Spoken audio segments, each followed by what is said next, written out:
Yo ça tout le monde. Aujourd'hui, dans ce manga show qui parle des animés de saison, on va parler de Eldelive ou Eldrive, je sais pas comment le prononcer, enfin la japonaise, à la française. Moi je dirais Eldelive, je lis ça donc voilà, je prononce comme ça. Donc Eldelive, c'est un animé qui adapte le manga écrit par Akira Amano. Donc Akira Amano, c'est un nom que j'affectionne beaucoup parce que je suis un très grand fan de Reborn. Étant adolescent, j'ai beaucoup aimé cette série. Kateshio Itoman Reborn ou Mon prof le tueur Reborn. Une très très bonne série. Et Eldelive, j'ai pas lu les scans, il n'y a pas encore de manga en France, donc j'espère qu'on aura avec l'animé, on aura du manga papier qui va arriver en France, je serais vraiment très heureux. Donc j'attendais avec impatience cette série parce que Reborn, même si la fin était pourrie, j'ai beaucoup aimé le manga et je vais en parler un jour sur ma chaîne. Là c'est prévu dans les 6 prochains mois, je parle de Reborn, donc c'est au programme. Donc j'attendais énormément de cette série parce que Akira Mano, c'est une très bonne dessinatrice, auteur de manga. Elle a fait Reborn, hein, comme je l'ai dit, et elle a aussi fait le car design de Psychopass. Donc, niveau design, niveau dessin, à tout chabi, hein, on va pas se le cacher. Maintenant, niveau scénario, voilà, elle a pas travaillé sur le scénario de Psychopass, donc voilà, ça on peut le retirer. Hein. Elle a fait que les dessins qui sont très beaux. Reborn, c'était très bien. Bon, ça a mal commencé, et ça s'est mal fini. Mais entre ces deux trucs-là, il s'est passé des trucs géniaux. Et Eldlive, ça commence bien. Donc, on va en parler. Dans Eldlive, on suit les aventures de Chuta, donc qui est un petit lycéen qui n'a pas d'amis parce qu'il a une voix dans la tête. Et à chaque fois qu'il veut lui parler, les gens le prennent pour un fou. Donc il vit un petit peu en associable. Et un jour, en fait, il se fait recruter par l'escadron de la police de l'espace qui lui dit qu'en fait, il a un esprit spatial en lui et qu'il va devenir un agent spatial dans la navette Jean Renault qui gravite autour de la Terre et donc il va devenir un flic de l'espace, un petit peu comme un Green Lantern dans DC Comics. Donc c'est complètement barré, mais c'est cool. Alors, après avoir traité de la mafia haute en couleur, un petit peu comme la partie 5 de Jojo Bizarre Adventure, ici, Akira Mano traite de la police de l'espace. Donc déjà, elle essaie de sortir de sa bulle de confort.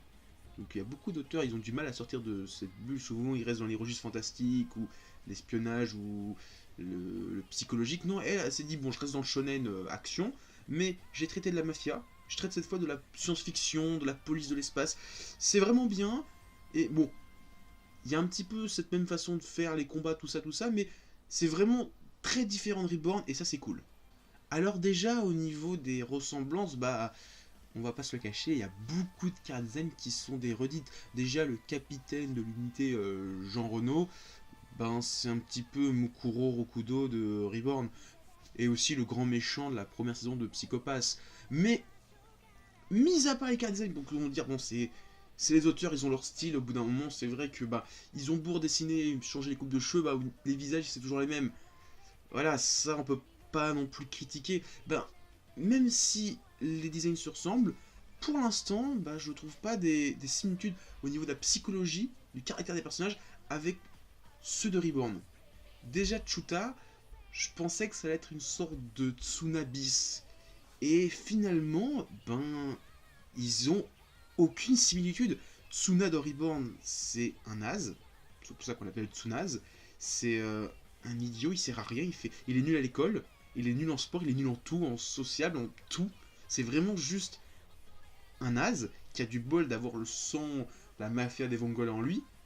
Là, Chuta, c'est quelqu'un qui est doué en sport, il a l'air d'être assez doué en sport, à l'école, un peu timide, voilà, comme tous les adolescents, mais son seul problème, c'est qu'il a cette voix dans la tête.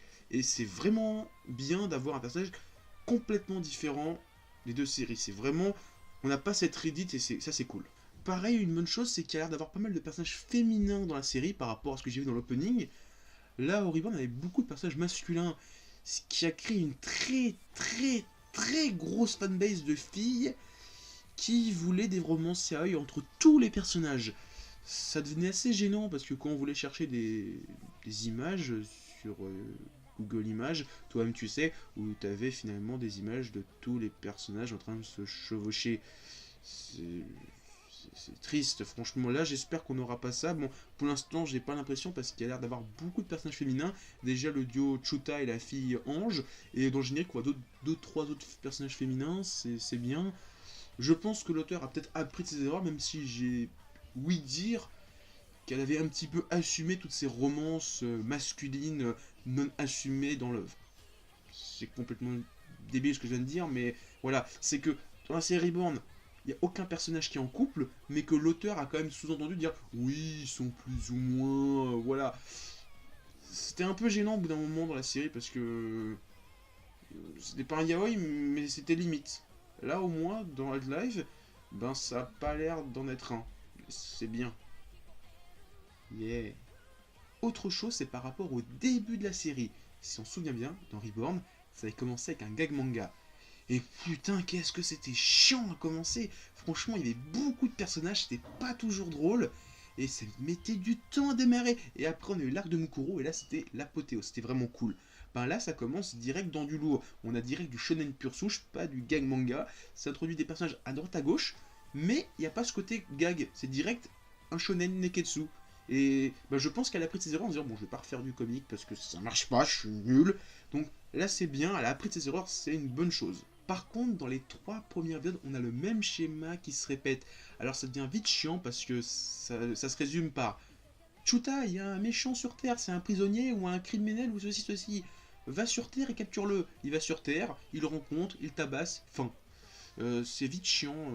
Bon, heureusement que c'est les 3 premiers épisodes, maintenant, passé 2, 4, 5, ça change un petit peu, on commence à avoir un fil conducteur et une organisation maléfique qui se met en place, qui essaie de conquérir le monde. C'est un peu plus cool parce que je pense que ça aurait été Chuta, capture des prisonniers, capture des criminels sur Terre. Ça aurait été très très chiant et vite relou. Par contre, j'aime pas trop le pouvoir de Chuta, le pouvoir de la sympathie là, c'est un Deus Ex Machina sur pattes, c'est très chiant parce que en fait, Chuta dès qu'il lui arrive un truc, ben son pouvoir se déclenche et il bat l'ennemi, c'est chiant, il n'y a aucun challenge. Voilà, c'est un peu chiant, c'est un Deus Ex Machina sur pattes et bah, c'est pas très intéressant à regarder parce que finalement tu dis bah il va faire son pouvoir, il va le battre, point.